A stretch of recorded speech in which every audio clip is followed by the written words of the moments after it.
Correct me if I'm wrong. Did you grow up in the DC area? I did, born and raised. I'm still here now. Wow.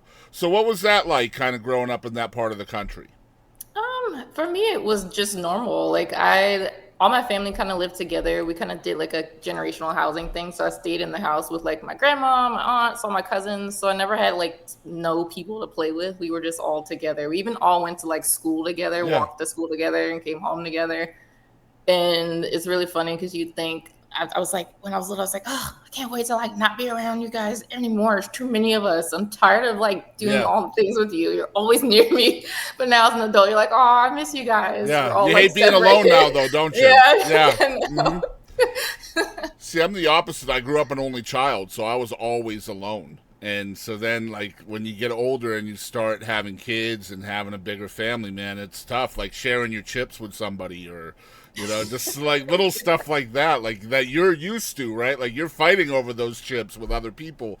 Me, I'm just like, they're mine. And so, like, I've been married for 10 years now. And, like, this is the first time in my life that I've wanted to share my food with somebody else without, like, getting really uptight about it. So, um, Understand. yeah, it's cool how kind of how we're raised. So you were kind of raised with that tribal mentality, like all for one, and instead of one, just all for yourself.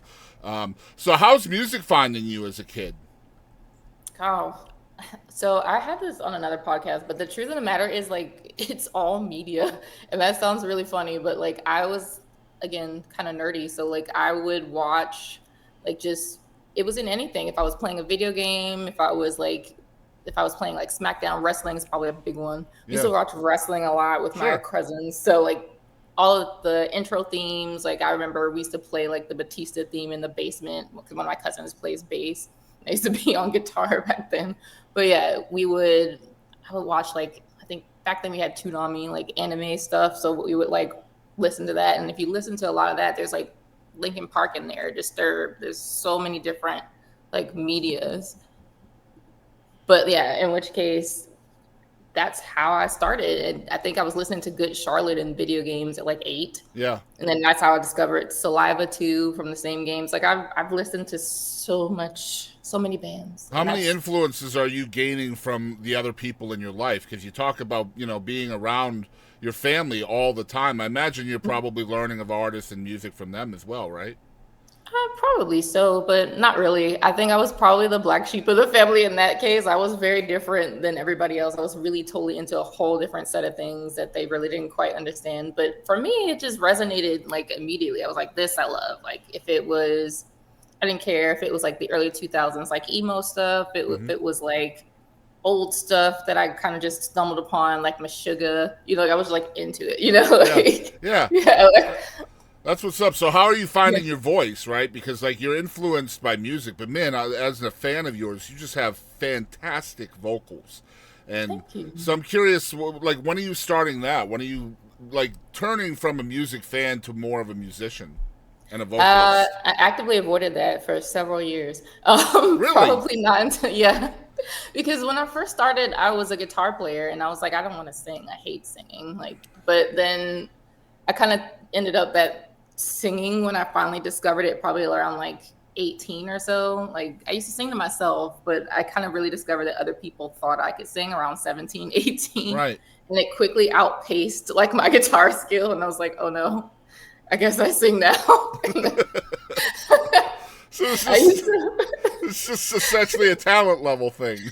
yeah, I was like, oh no, like, I guess I'm a singer. Well, I know a lot of times like guitar players won't sing because of I a can't can't. to, right? Like it's hard to do both at once, I right? can't. I still can't. So Yeah. like you only get one or the other, and I'm fully planning on lying to people when they say, "Can you play guitar?" I'm fully planning to be like, "No," so they Yeah. don't ask me to do both. Yeah, I'm just a Ever. vocalist now. Yeah, Yeah. no. And instead of saying you quit playing guitar, just say you retired, right? It Yeah, I'll just just say it's retired. I don't know. yeah, I don't know even a guitar. I don't know what that just is. sounds better that way, right? Yeah, Yeah. yeah, it's way easier. So are you writing songs like even before you become a vocalist? Because you just said you're a guitarist first. So like, are you Oh like yeah. as you learn to play guitar, is the whole like want to behind that ultimately to write a song? Um, No, I think that what happened when I started, because I was really more interested in lead. Like I started as a blues player. Yeah. So Okay. I was more interested in like lead. And so I didn't really care even too much about chords. But then when I kind of just played myself to myself, I have a lot of like really ugly baby recordings that will die that no one will ever hear.